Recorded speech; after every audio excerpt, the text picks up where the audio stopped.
Introduction. My intention with this presentation is to give a vision of Lateen sailing for people who are not familiar with this kind of rig. At the end of the talk, there will probably be more questions than answers because the information is very scarce. And the few wrecks that have been discovered and excavated so far, few clues have been found that indicate how the boats were rigged. The studies are mostly based on writings, engravings, mosaics, graffiti, frescoes, X-boats, etc. In the documentation that talk about boats, there are usually no descriptions of rigging or sails, often only description of exploits and great battles. Within the history of Lateen sailing, there is no specific date in which we can affirm the beginning of this practice. It was an evolution that lasted centuries, and that for reasons of local meteorology, geography, the type of navigation and the size of the boat took root sooner or later. Within our geographical area at the Western Mediterranean, Lateen sailing with smaller and medium-sized boats became very important and popular. So much so that for centuries they were the engine for generating fishing and cultural exchange. During the talk, I will refer mainly to my area of Catalonian coast, that is the one I am familiar with, and I can speak more knowledgeably about. It is not my intention to make claims or give data from other places that I don't know. If I were to and it doesn't correspond to facts, I ask your forgiveness. Nor do I intend to present an academic study. It is rather a talk between friends. The data that I will expose here is all obtained from books and studies made by specialists in the field. In many cases, the theories and opinions have not been proven. The origin of Lateen sail in the Mediterranean. It was not until the mid-20th century that the first serious studies were carried out on the origin of the Lateen sailing. In those studies, its place of origin was attributed to the Indian Ocean, and it was said that it was introduced to the Mediterranean as a result of the Arab expansion at the beginning of the 7th century. This theory was based mainly on the fact that at that time the illustration of the Lateen sails in the Mediterranean were all after the 7th century. This theory is now abandoned because unmistakably illustrations of Lateen sailing vessels prior to the 7th century have appeared in Mediterranean. There is a relief from the 2nd century AD in the tombstone of Alexander de Miletus, considered the first concrete evidence of a Lateen sail. Between this representation and the graffiti that I will comment below, there are 700 years of difference in which no references of Lateen sails or sail rig have been found. That does not mean that there were none. It simply means that without more information you cannot reconstruct history. The 3 examples of illustrations with Lateen setty sails prior to the navigation of the Arabs to the Indian Ocean are based on assumptions that the Lateen setty sail was already developed in Eastern Mediterranean before the Arabs began to trade with peoples of the Indian Ocean. For example, the Byzantine graffiti from the end of the 5th century AD with surprising detail, with a main mast in the center of the vessel forward ranking and the foremast set in the bow of the vessel. The top of each mast is finished with a hook-shaped masthead which points towards the bow, and It is consistent with the masthead shown on contemporary and later Latin Sails rig vessels from the Mediterranean. The halyard system of the mainmast is visible passing through the masthead before returning to a double line which runs the length of the vessel. This represents the yard in its lower position. The mast is supported with a forestay. At the foot of the mast are a series of vertical and horizontal lines which have identified as a structure which that seems represents the mast support. All these elements will be repeatedly found in all the representations. There is another illustration found in the Kelia monastery in northern Egypt, dating back to the early 7th century. This clearly shows a Lateen sail due to its triangular shape. You can see other exclusive characteristics of the typical Latin rig, such as a forestay and a double halyard, which run through a hooked shape masthead before returning to the large block above the deck. The function of this type of hook is unknown. It could have been to protect the sheaves.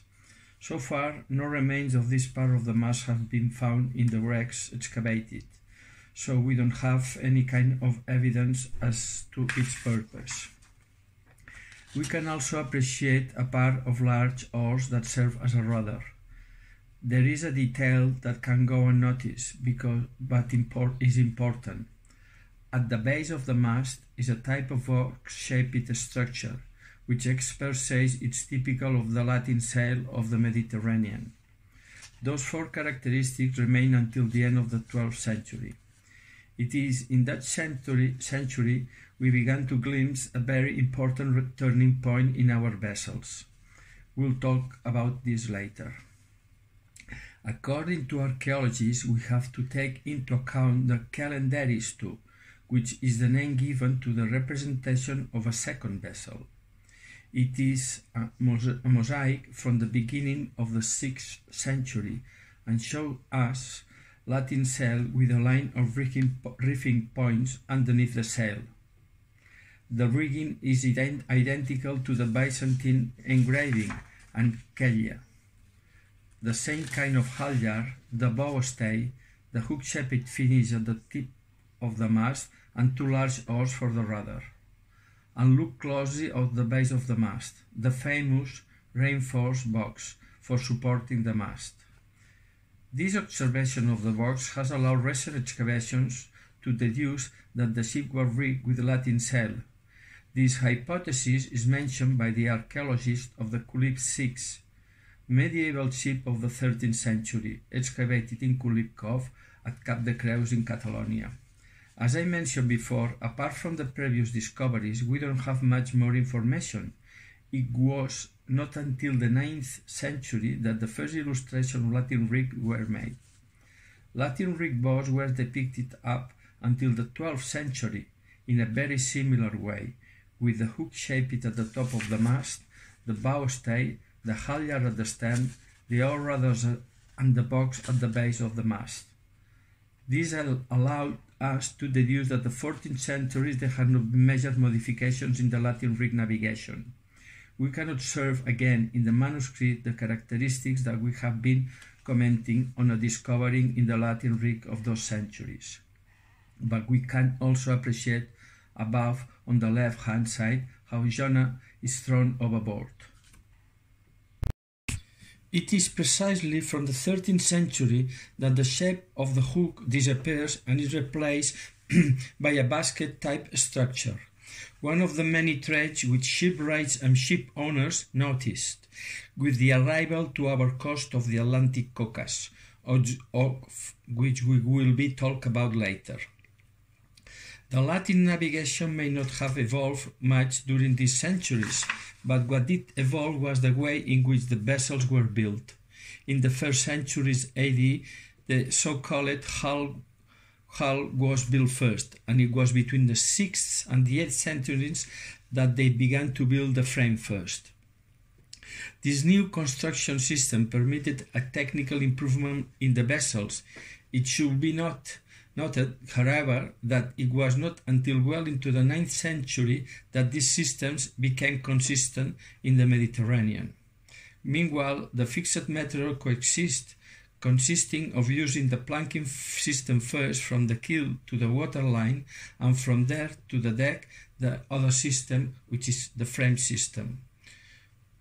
To summarize, it can be said that Lateen sail did not involve a grosso modo, from the first engraving in the 2nd century BC, continuing onto the graffitis of Kella and the 6th century of Calendaris, the manuscript of the 9th century, and even well into the Middle Ages. Furthermore, until this 9th century, all the wrecks found are from the Eastern Mediterranean. It would seem that the period of time up until 9th and 10th centuries, Lateen sail was expanding across the Mediterranean from east to west, above all but not only due to the Arabs, who were probably the first to bring to western shores. Lateen sail on the Catalonian coast. There is no written record of how and when Lateen sail arrived in the western Mediterranean, but there are two incidents in the history of navigation that give us some clue. The first one can be found in the Byzantine Empire in the 2nd century. The Byzantines had already gone to China in the search of silk, and in the 6th century they dominated the Mediterranean. These trips to China were mostly made by sea, except for those parts that had to be done by land.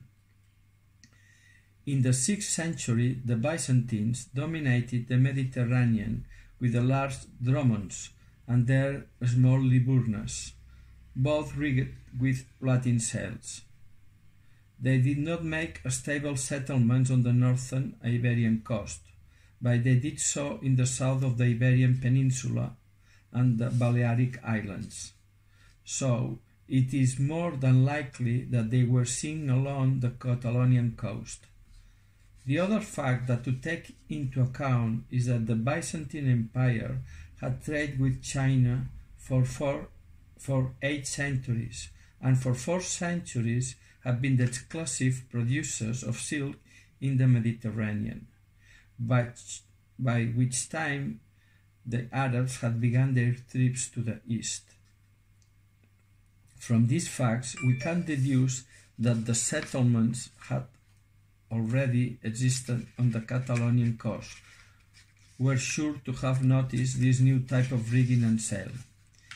It can also be assumed that Schul would copy it due to its better seafaring qualities.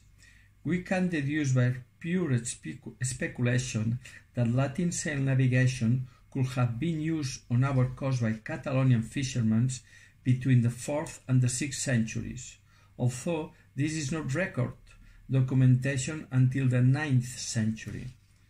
Joan Coromines writes of the existence of a Catalan galley in 1120, rigged with a Lateen sail. This is the first reference we have of a large vessel. The galley evolved into what would later be the shebek, with oars and Lateen sail. It would not be until 300 years later that they would begin to be built without oars. As a local curiosity, there is evidence that in 974 AD, a vessel belonging to the Count of Empúries was permanently anchored in the Bay of Cadaqués. It was known as the Nau de Cadaqués and was intended to act as a deterrent to pirates and to claim collection of transport tax. At the time, the word now pertained to a galley. In the following centuries, this evolution of larger vessels took an important steps, and when the arrival of the Atlantic coca revolutionized the course of the civilization, for several reasons. First, their proportions enabled easier navigation under sail, and no rowing was necessary. They had more load capacity, having bigger hulls and had the rudder in the stern, a substantial innovation in the Mediterranean. The shipwrights and the ship owners quickly recognized these qualities and began to recreate them in our shipyards, and the Catalonian version of the coca came into being. The name coca comes from the word kok from the Netherlands. This new type of vessel reached Catalonian coast around the 1300th century.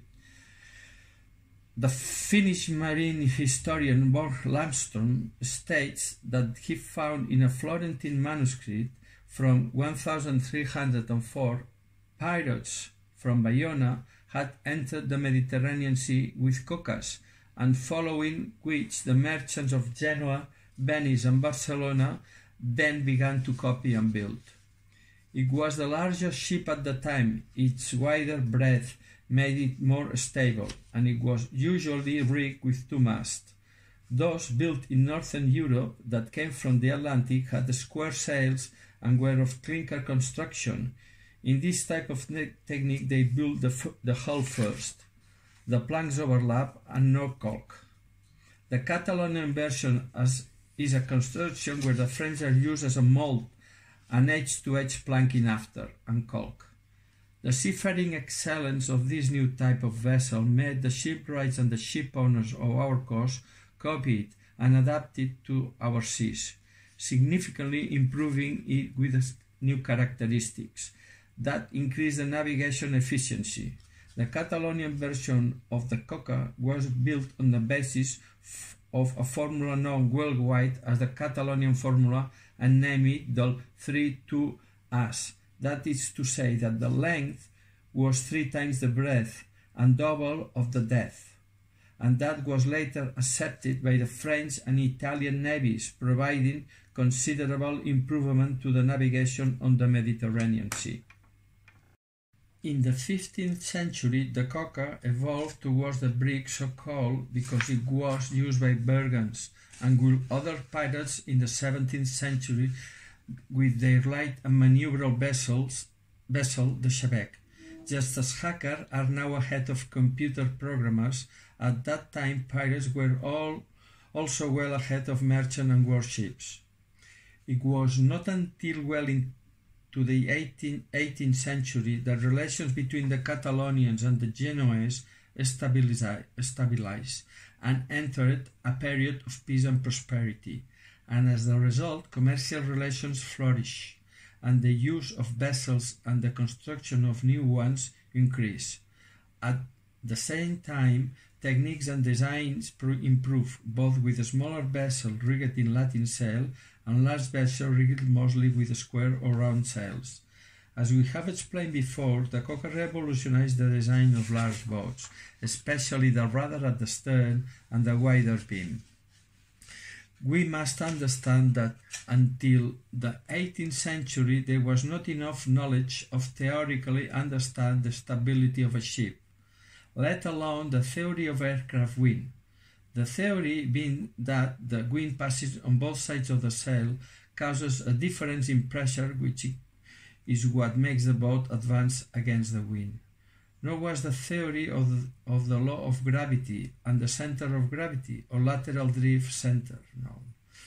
Progress was made by trial and error and seeing and copying what others did.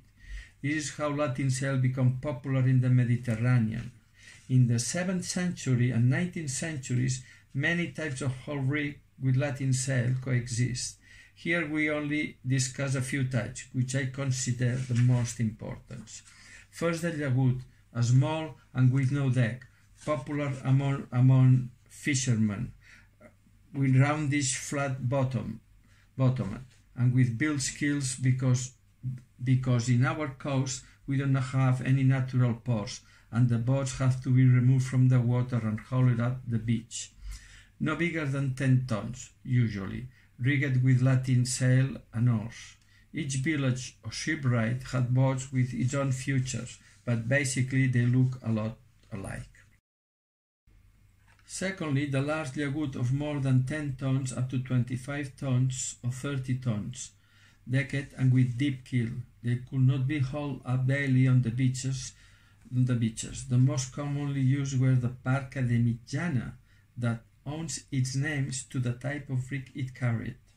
This was a large Latin rig with a mast more or less in the middle of the length of the vessel and with a strong slant to bow.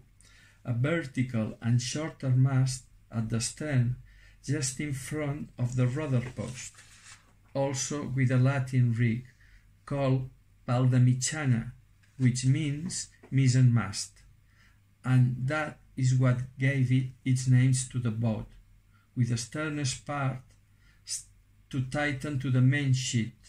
They also had a bowsprit that protruded from the bow of the boat, measuring half of the length of the vessel, and that held the big jib. It was used to transport all kinds of goods, oranges, wine, salt, clothing, wood, everything a village town might need. We must take into account that roads were bad, few and far between, and frequented by bandits. Carts could only carry a tiny part of the weight compared to a medium-sized boat. The sea also had its dangers, piracy and bad weather, but it was still more effective. There was a type of mitjana called the llagut viatger, means llagut passenger, with the same type of rigging previously mentioned, appropriate for passengers. The same-shaped boats without the mast in the stern were used for trolling, partnered with another similar boat. Another type of very fast vessel at the time was the xabec, used by the pirates, and later it was used for transport of goods and passengers, and were even used by navies to combat piracy.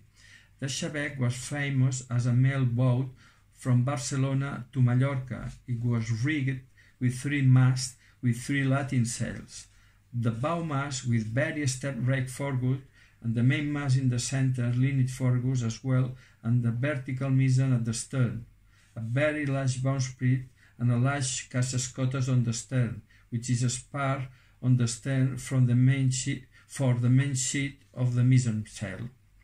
And the xabec boats were the largest ships on our coast, rigged with Lateen sails, intended for coastal sailing.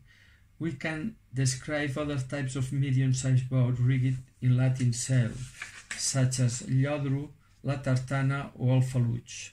They coexist alongside the pilot boats, similar to schooners.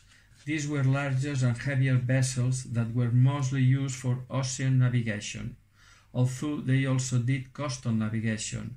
They were not rigged with Lateen sails, so we will leave them for another talk. In the first half of the 20th century, the Lateen sail were into decline due to the installation of engines on boats, and a few years later to the arrival of the railway. Subsequently, World War I and the Spanish Civil War resulted in their disappearance. Many ended up abandoned until not so long ago. There was still the remains of half a dozen of medium-sized boats abandoned in the port of Barcelona, where they left to decay, except one which had been requisitioned by the Navy in the 1930s. No one remembered that had been a barca de bow or mitjana with a Latin rig. Its survival was exceptional. It remained in the Navy until 1974 with the name of B-13. We are talking about a vessel of 14 meters long, 1.7 draft and 13 tons displacement.